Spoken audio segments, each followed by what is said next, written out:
Hello everyone, welcome to Kavina Classes. இன்னைக்கு நம்ம வீடியோல என்ன பார்க்க போறோம் அப்படினா TNCET exam 2025 life science prepare பண்ணிட்டு இருக்க எல்லாத்துக்கும் யூஸ்ஃபுல்லா இருக்கிற மாதிரி ஒரு யூனிட்ல இருந்துமே மோஸ்ட் இம்பார்ட்டன்ட் டாபிக்ஸோட வீடியோஸ் நம்ம கொடுத்துட்டு இருக்கோம். அந்த வகையில இன்னைக்கு நம்ம பார்க்க போற யூனிட் என்னது அப்படினா மெத்தட்ஸ் இன் பயாலஜி அப்படிங்கற யூனிட் தான் நம்ம இன்னைக்கு பார்க்க போறோம். சோ இந்த யூனிட்ல எந்தெந்த ஏரியாஸ்ல இருந்து நமக்கு இம்பார்ட்டன்ட்டா क्वेश्चन வருது அப்படிங்கற லிஸ்ட் தான் நான் உங்களுக்கு இப்போ கொடுக்க போறேன். இதே மாதிரி நம்மளோட சேனல்ல எல்லா யூனிட்ஸ்க்குமே மோஸ்ட் இம்பார்ட்டன்ட் டாபிக்ஸ் வந்து கொடுக்க போகிறோம்ப்பா. ஸோ நம்மளோட சேனலை புதுசாக பார்க்குறீங்க அப்படின்னா சேனலை சப்ஸ்கிரைப் பண்ணிக்கோங்க. நம்மள மாதிரி எக்ஸாமுக்கு படிச்சுட்டு இருக்கிறவங்களுக்கு நம்ம வீடியோஸை ஷேர் பண்ணுங்கள். அப்போ தான் அவங்களும் நம்ம கூட சேர்ந்து நல்லபடியாக படிப்பாங்க. இப்போ வாங்க நம்ம என்னென்ன இம்பார்ட்டன்ட் டாபிக்ஸ் அப்படிங்கிறத பார்த்துடலாம். ஸோ ஃபர்ஸ்ட் டாபிக் பார்த்தீங்க அப்படின்னா இது ஃபுல்லாகவே நான் எப்படி கொடுத்துருப்பேன் அப்படின்னா ஒரு மெயின் டாபிக் கொடுத்துட்டு அந்த மெயின் டாபிக்குள்ளே நீங்கள் என்னென்ன சப் டாபிக்ஸில் வந்து இம்பார்ட்டன்ஸ் கொடுத்து படிக்கணும் அப்படிங்கிறத நான் உங்களுக்கு லிஸ்ட் அவுட் பண்ணியிருப்பேன். இந்த இம்பார்ட்டன்ட் டாபிக்ஸை மட்டும் நீங்கள் நல்லா படிச்சிங்கனாலே உங்களுக்கு போதுமானதாக இருக்கும். ஃபர்ஸ்ட் டாபிக் பாருங்கள், ரீகாம்பினன்ட் டிஎன்ஏ டெக்னாலஜி. ஸோ இந்த ரீகாம்பினன்ட் டிஎன்ஏ டெக்னாலஜிக்குள்ளே நீங்கள் என்னெல்லாம் படிக்கணும் அப்படின்னா என்சைம்ஸ் யூஸ் என்னென்னு படிச்சுக்கணும், குளோனிங் வெக்டார்ஸ் படிக்கணும், screening of clones, restriction digestion of vectors with insert. Restriction digestion எப்படி பண்ணுறோன்றது படிக்கணும், க்ளோன்ஸ் பற்றி படிக்கணும், குளோனிங் வெக்டார்ஸ் படிக்கணும், என்சைம்ஸையும் படிச்சுக்கணும். இது பற்றின வீடியோஸ் ஃபுல்லாகவே நம்மளோட சேனலில் டீட்டெயில்டாக கொடுத்துருக்கோம்ப்பா. ஸோ அந்த வீடியோவை நீங்கள் பார்த்தீங்க அப்படின்னாவே உங்களுக்கு இந்த கான்செப்ட் எல்லாமே உங்களுக்கு கவர் ஆயிரும். ஓகேவா? அடுத்தது பாருங்கள், ப்ரோட்டீன் பயோகெமிஸ்ட்ரி. இது என்னெல்லாம் படிக்கணும்னா ப்ரோட்டீன் சீக்வன்சிங் எப்படி பண்ணுறாங்கன்றது படிக்கணும், ப்ரோட்டியேஸ் என்சைம் யூஸ் பண்ணி என்னென்ன இடத்த வந்து கிளீவேஜ் பண்ணுது, ப்ரோட்டியேஸ் என்சைம் கொடுக்குறோம் அப்படின்னா அது எந்த இடத்துல எதை வந்து கட் பண்ணோம் அப்படின்றத டீட்டெயிலாக படிக்கணும், டைசல்ஃபேட் பாண்ட் எங்கே இருக்குது அப்படின்றத நம்ம என்ன டெக்னிக் யூஸ் பண்ணி ஐடென்டிஃபை பண்ணுறோம், அதுக்கு என்னென்ன ஸ்டடீஸ்லாம் யூஸ் பண்ணுறோன்றது படிக்கணும், எஸ்டிஎஸ் ஃபேஜ் அப்புறம் ஒலிகோமெரிக் ஸ்டேட்டஸ் அந்த ரெண்டு டெக்னிக்கையும் படிக்கணும், ஈஸ்ட் டூ ஹைப்ரிடையும் நம்ம படிச்சுக்கணும். ஸோ இதெல்லாம் ப்ரோட்டீன்ஸ் ரிலேட்டடாக நம்ம படிக்க வேண்டிய டெக்னிக்ஸ். அடுத்தது பார்த்தீங்க அப்படின்னா analysis of gene expression. Gene எக்ஸ்பிரஷனோட அனலைசிஸை நம்ம என்னென்ன டெக்னிக்லாம் யூஸ் பண்ணி நம்ம வந்து ஸ்டடி பண்ணுவோமோ அதை ஃபுல்லாகவே இப்போ படிக்கணும். ஃபிஷ் இல்லைனா ரிஷ் அது ரெண்டே படிச்சுக்கோங்க. Southern blot and promoter deletion assay படிச்சுக்கோங்க.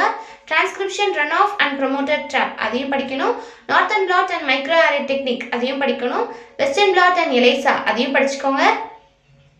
EMSA and DNA footprinting அந்த டெக்னிக்கையும் படிச்சுக்கோங்க.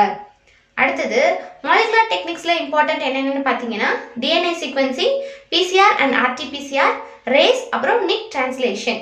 இது எல்லாமே மாலிகுலர் டெக்னிக்ஸில் ரொம்பவே இம்பார்ட்டண்டாக இருக்கிற டெக்னிக்ஸ், இதை படிச்சுக்கோங்க. அடுத்தது பாருங்கள், பயோஃபிசிக்கல் டெக்னிக்ஸ் என்னென்ன இம்பார்ட்டன்ட் அப்படின்னா UV visible spectroscopy, emission spectroscopy, CD spectroscopy, NMR spectroscopy. So இந்த இன்ஸ்ட்ருமெண்ட்ஸ் எல்லாமே என்னென்ன மாலிகுலர் நம்ம அனலைஸ் பண்ணுறதுக்கு யூஸ் பண்ணுறோம், என்னென்ன பேராமீட்டர்ஸ் வச்சு அதை அனலைஸ் பண்ணுறோம் அப்படிங்கிறத டீட்டெயிலாக படிச்சுக்கோங்க. அடுத்தது மைக்ரோஸ்கோபி. மைக்ரோஸ்கோப்பிலேருந்து நம்மளுக்கு எப்பயுமே ஒரு கொஸ்டின் இருக்கும். ஸோ மைக்ரோஸ்கோப்பி நம்ம ஏற்கனவே நம்மளோட மாஸ்டர்ஸில் நம்ம தெளிவாக தான் படிச்சிருப்போம். மைக்ரோஸ்கோப்னா என்ன, அதோட மேக்னிஃபிகேஷன் என்ன, அதை நம்ம எப்படி யூஸ் பண்ணுவோம், அதோட பெக்யூலியர் ஃபீச்சர் என்ன எல்லாமே நம்ம படிச்சிருப்போம். அதை ஜஸ்ட் இப்போ நீங்கள் ரிவிஷன் தான் பண்ணிக்க போகிறீங்க. ஓகேவா? ரிசல்யூஷன் அண்ட் மேக்னிஃபிகேஷன் என்னன்றதை படிக்கணும். என்னென்ன மைக்ரோஸ்கோப்பி இம்பார்ட்டன்ட் அப்படின்றது பார்த்துக்கோங்க. Visible and phase contrast microscopy பார்த்துக்கோங்க. ஃப்ளூரசன்ஸ் அண்ட் கன்ஃபோக்கல் மைக்ரோஸ்கோப்பி இருக்குது, அதையும் பார்த்துக்கோங்க. அப்புறம் 10SEM எலக்ட்ரான் மைக்ரோஸ்கோப்பியில் ரெண்டுமே பார்த்துக்கோங்க. சூப்பர் ரெசல்யூஷன் மைக்ரோஸ்கோப்பி எப்படி அதோட ஃபங்க்ஷன் என்னன்றதையும் பார்த்துக்கோங்க. ஃப்ளோ சைட்டோமெட்ரி அண்ட் FACS இதையும் நீங்கள் படிச்சுக்கோங்க. அதில் நம்ம என்ன லென்ஸ் யூஸ் பண்ணுறோம் அந்த எல்லாமே நீங்கள் டீட்டெயில்டாக பார்த்துக்கோங்க. அடுத்த டாபிக் பார்த்தீங்க அப்படின்னா பயோஸ்டாட்டிஸ்டிக்ஸ். ஸோ பயோஸ்டாட்டிஸ்டிக்ஸ்லேருந்து நம்மளுக்கு நியூமரிக்கல் கொஷின்ஸ் தான் இருக்கும்.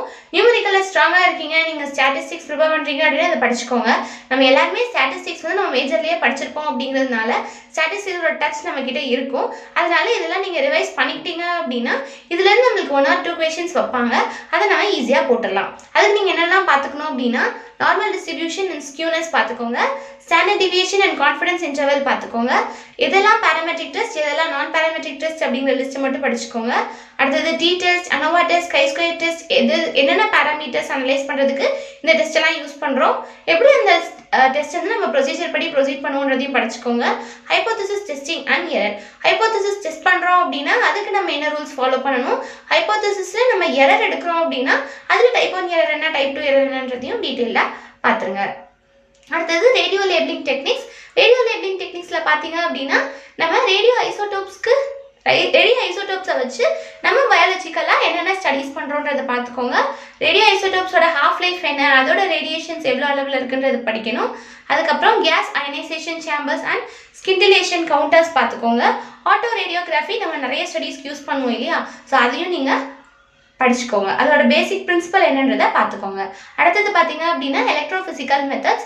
இதில் என்னென்ன படிக்கணும் அப்படின்னா single neuron recording, patch clamp technique, ECG, EEG and invasive EEG, X-ray and CAT, MRI, PET. இது எல்லாத்தையுமே நீங்கள் படிச்சீங்க அப்படின்னா அனிமல் ஃபிசியாலஜி நல்லா படிச்சிருந்தீங்க அப்படின்னா இந்த டெக்னிக்ஸ் எல்லாம் உங்களுக்கு அண்டர்ஸ்டாண்ட் பண்ணிக்கிறது ரொம்பவே ஈஸியாக இருக்கும்.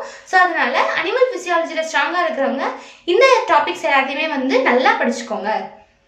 அடுத்த டாபிக் பாருங்க, மெத்தட் இன் ஃபீல்ட் பயாலஜி. ஸோ இதில் இங்கே நம்மளுக்கு ரொம்பவே ஈஸியான டாபிக்ஸ் மட்டும்தான் இருக்கும்.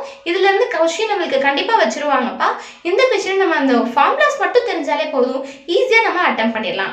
மார்க் ரீகேப்சர் மெத்தட் என்னன்னு பார்க்கணும், லைன் டிரான்செக்ட் மெத்தட் பார்க்கணும், ரிமோட் சென்சிங்கோட பேசிக் டீடைல்ஸ் படிச்சுக்கணும். ஸோ இந்த மார்க் ரீகேப்சர் டெக்னிக்லேருந்து நம்மளுக்கு எப்பயுமே கொஷின் இருக்கும். ஸோ அந்த கொஷின் நம்மளுக்கு ஃபார்முலா தெரிஞ்சாலே போதும், நம்ம ஈஸியாக ஆன்சர் போட்டுடலாம். அதனால இதை நீங்கள் கவனமாக படிச்சுக்கோங்க.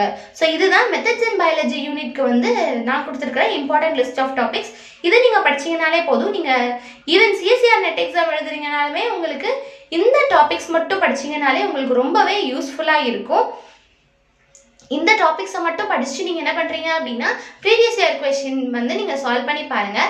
இந்த டாபிக்ஸ்லேருந்து மட்டும்தான் உங்களுக்கு கொஷின்ஸ் இருக்கும். இந்த டாபிக்ஸை தவிர ப்ரீவியஸ் இயர் கொஷினில் உங்களுக்கு வேறு கொஷின்ஸ் இருக்காது. ஏன்னா ப்ரீவியஸ் இயர் கொஷின் அனலைஸ் பண்ணி தான் இந்த டாபிக்ஸ் எல்லாமே நான் கொடுத்துருக்கேன். ஸோ இது ஃபுல்லாக நீங்கள் அனலைஸ் பண்ணிவிட்டு ப்ரீவியஸ் இயர் கொஷினை சால்வ் பண்ணி பார்த்துட்டீங்க அப்படின்னா எக்ஸாமுக்கு அதுவுமே மோர் தேன் இனஃபாக இருக்கும். ஓகேவா? நீங்கள் இந்த யூனிட் டார்கெட் பண்ணுறீங்க அப்படின்னா இந்த எல்லா டாபிக்ஸையும் நீங்கள் இம்பார்ட்டண்ட்டாக மறக்காமல் படிச்சிருங்க. ஓகேவா? இதே மாதிரி நம்மளோட சேனலில் அடுத்தடுத்த யூனிட்ஸ்க்கான வீடியோஸ் எல்லாமே நம்ம கொடுக்க போகிறோம்ப்பா. 13 யூனிட்ஸ்க்குமே உங்களுக்கு நாங்கள் வீடியோஸ் கொடுத்துருவோம். ஸோ 13 யூனிட்ஸில் விட இம்பார்ட்டன்ட் டாபிக்ஸ் லிஸ்ட் வேணும் அப்படின்னா நீங்கள் நம்ம சேனலை ஃபாலோ பண்ணுங்கள், உங்களுக்கு கிடைக்கும். நம்ம வீடியோ பிடிச்சிருது அப்படின்னா வீடியோக்கு ஒரு லைக் கொடுங்க. நம்ம ஃபர்தர் வீடியோஸ் நீங்கள் பார்க்கணும் அப்படின்னா நம்மளோட சேனலை சப்ஸ்கிரைப் பண்ணிக்கோங்க. நம்மள மாதிரியே படிச்சுட்டு இருக்கிறவங்களுக்கு நம்மளோட வீடியோஸை ஷேர் பண்ணுங்கள். அப்போ தான் அவங்களும் நம்ம கூட சேர்ந்து நல்லபடியாக படிப்பாங்க. அடுத்த வீடியோவில் சந்திக்கலாம். தேங்க்யூ.